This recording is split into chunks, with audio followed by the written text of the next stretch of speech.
Good night, everyone. This is a story by an author that I found on Reddit, and I am so lucky that I have found him because he's very talented and he's agreed to let me read some of his stories on my channel. His name is Hack_Shuck, so if you have a Reddit account, I suggest that you check him out. This story is entitled 3 Friends, a Game. I want to tell you about a game I used to play called 3 Friends.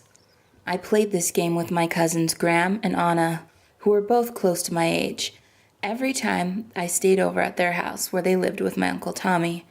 Anna's best friend Emily would usually join us, or Graham's friend Phil, who lived next door, but they could not both play simultaneously, as there had to be exactly 4 players, at least when each game began. The origins of this game are vague, as I told the police later. None of us could quite remember who had told us about it, or if we had sort of invented it ourselves, maybe based on an older game or some Halloween tradition. We had been playing it since we were perhaps 7 or 8, and we always played when I visited. Uncle Tommy lived in an old farmhouse where they had once bred horses, in a sparse, rural sort of town.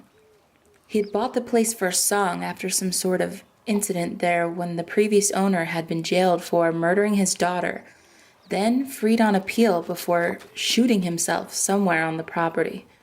My parents always had reservations about Uncle Tommy, as he was sort of a free spirit, one of those rare people who grew up older but never stopped being cool. He worked as some sort of freelance photographer and played drums in several bands, and was a huge fan of weird-sounding 1970 progressive rock groups. I always got on well with Anna and Graham, who were the sort of siblings who were at each other's throats one minute, then best friends the next.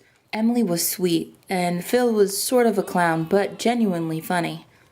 To play the 3 Friends game, you need a room which contains 3 specific things: a fireplace or furnace, a mirror which we called a scry, which sort of refers to using a mirror to tell the future, and a window which could be opened. Uncle Tommy's basement had all of those things. The window was at ground level, about 5 feet from the floor, and just about large enough to squeeze through. To prepare for the game, you must perform 3 symbolic acts. Each player must breathe onto the mirror to show you have life. Then each player must scratch or prick themselves on the open window pane, which fortunately for us was old and full of splinters. This was to show that your blood flowed, which I guess is a vitality thing. And then you must write down every player's name on a scrap of paper and burn it in the fire. But you must ensure that the embers have completely burnt out before playing, as it must be absolutely pitch black in the room when the light is switched off. This is another reason why a basement is ideal. There can be no light whatsoever. Oh, and I guess there needs to be a light switch in the corner of the room, but this would apply to most rooms, right? To begin, everyone would stand still in a corner, facing the wall, with the person standing closest to the light switch ready to flick it off. Then, simultaneously, you all must chant, "Out of the ashes, out of scry, out from the portal that bleeds into the night. Won't you come join us, my 3 friends and I? I'll turn out the lights in case you are shy." And with the word shy, which everyone would inevitably shout in emphasis, the light would be turned off.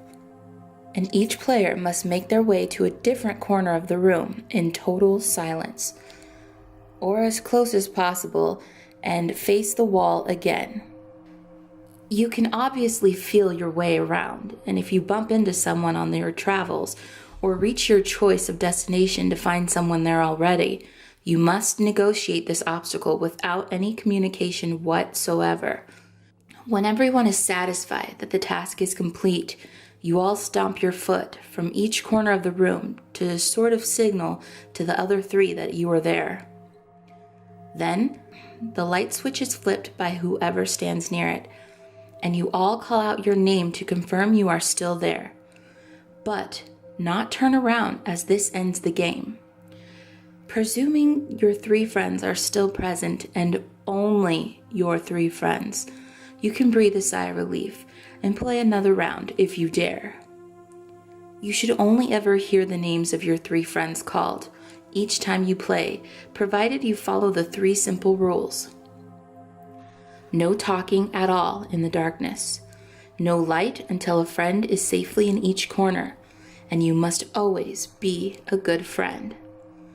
This third rule is obviously open to interpretation. If someone does break a rule, then the game is instantly over and the light can be flicked back on.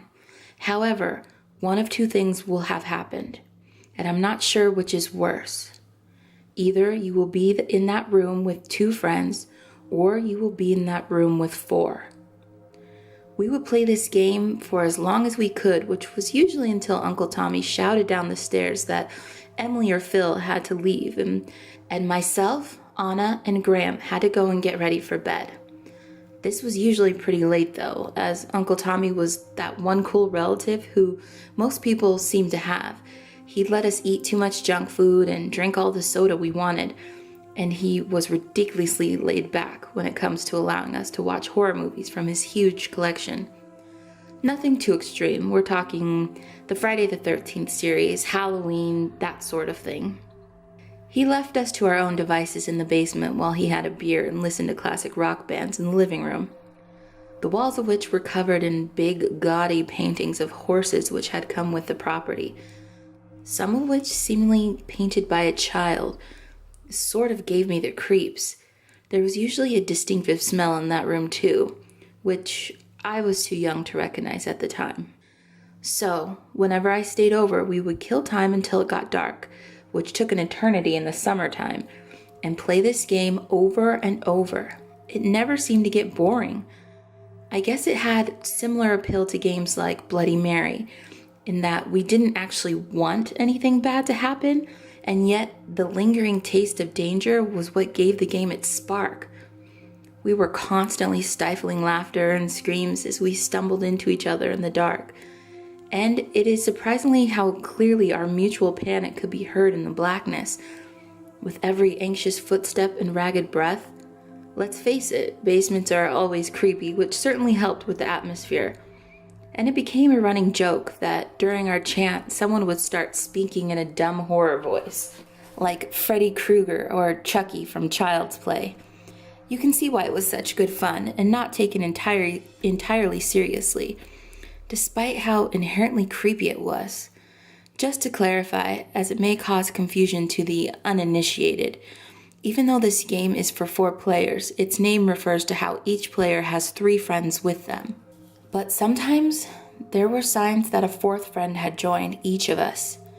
The embers of the fire would flare for a few moments, or a gentle sigh would be heard near the mirror, resulting in fading condensation on its surface as the light was switched on. Often there would be a rapping on the open window pane. But all of these things could have easily been caused by 1 or 3 of the friends kicking at the fire or breathing quickly on the mirror as they passed. And none of those things occurred on the one time the game went horribly wrong.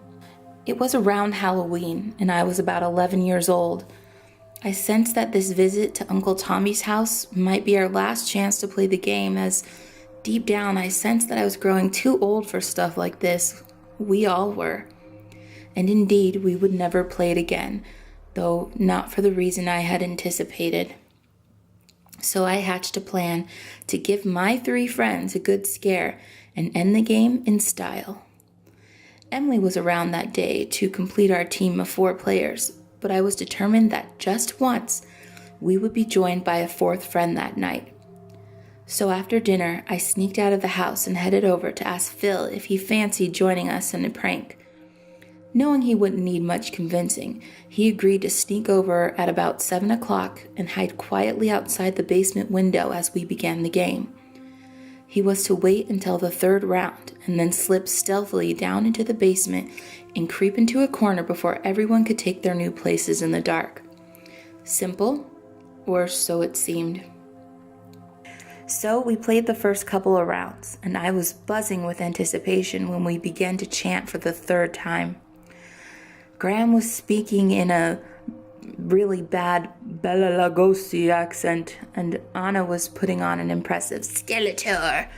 But I thought I heard something else underneath the four voices, which didn't sound like any of my three friends. It was drowned out a little, but sounded like a cross between a throaty laugh and a horse neighing, a sort of screechy, slightly mocking. But the light went out, and I didn't really have time to process anything except how to negotiate the dark room without somehow bumping into Phil and ruining everything. Phil was always the worst player, forever crashing about, banging his shin on things and yelping. He had the grace of a drunken elephant. However, he seemed to have pulled this prank off in style, as it soon became obvious that although someone was occupying each corner, one person was still scampering around. As they grew near, I could tell it was Emily. From her footsteps and the sound of her breath, the way you can always recognize a friend or a loved one with little clues and signals, she grabbed at me and then moved on and circled the room. But the second time she came around, she sounded stressed, and this time she touched my face with both hands and patted my head as if she was convincing herself who I was. I felt a little guilty, to be honest, listening to her breath grow more ragged and her steps become quick. Someone giggled, but I didn't recognize the voice. And then there was silence again. Emily had stopped still near the center of the room. I could almost taste a strange anticipation in the air. Things were different this time, and everyone seemed to have realized as such. And there was an odd smell, too, which I guess had drifted in from one of the farms nearby, an animal smell, like a wet dog. I stamped my foot. Two others did the same. And then there was a dull clump of a horse's hoof on the wooden floor from the corner opposite mine. Emily spoke, her voice wavering as if she was on the verge of tears. I don't want to play this anymore. The light flickered on, and I realized I had not breathed for 15 or 20 seconds. Everyone exhaled, everyone present. I spoke my name. Graham and Anna spoke theirs. We turned to the other corner, but there was no one there. Phil had decided against entering the basement through the window that evening, as he figured it was dangerous to jump down into the darkness. He wasn't wrong, to be fair. He told me afterwards that all the horses on his family's farm had been acting crazy that evening, charging about and kicking over fence posts as if something had terrified them. I never went back to visit Uncle Tommy. I only saw him once again at a family funeral about 4 years later. Anna and Graham were there, but we didn't speak. They seemed to be avoiding me. Everyone seemed to blame Uncle Tommy for what happened. The general consensus was that he must have learned about the game from an old occult book, since he apparently had some volumes on things like tarot cards and healing crystals, that sort of thing. Nobody really thought that he had meant for us to get hurt. He had just wanted us kids out of his hair while he took drugs and listened to his weird bands. I think that's unfair, and I don't blame him for anything. I'm certain he never ever would have encouraged us to play any sort of dangerous game. He was a good guy, and I miss him. I did find out later that his all-time favorite album was 3 Friends, by an obscure band called Gentle Giant, but that doesn't necessarily mean anything. I think that we all invented the game, gradually, as friends. It was just a quick scare, a cheap thrill, the sort of thing all kids do. Anna and Graham had a few problems over the years, but Uncle Tommy was hit the hardest. He lost his job, and that old house we had enjoyed so many good times fell quickly into disrepair. Neighbors began to see him less and less, especially when his kids left home. Nobody found his body for nearly a month, laid dead in the center of the basement. Anna and me began to exchange emails. Graham thought all computers were tools the government used to upload conformist data directly into your brain. But Anna knew his address and was pretty sure she could convince him to come home for one night. She told me her dad had begun to stomp around the small subterranean room until the sun rose, screaming for answers, begging for Emily to be returned. He was too good of a guy to rope anyone into playing that game with him, though, and that is presumably the only way to make contact. To try to make a trade, to roll the dice, to make things better or worse, to do something. We knew we had to try, for our third friend, Emily, and for Uncle Tommy. I can't hide from that basement all of my life. It has consumed me for long enough, trapped down there, stumbling through the darkness. I broke the rules once. I'm not afraid to break them again. Phil has long since moved away and won't return emails. I can't say I blame him. It's not his fault.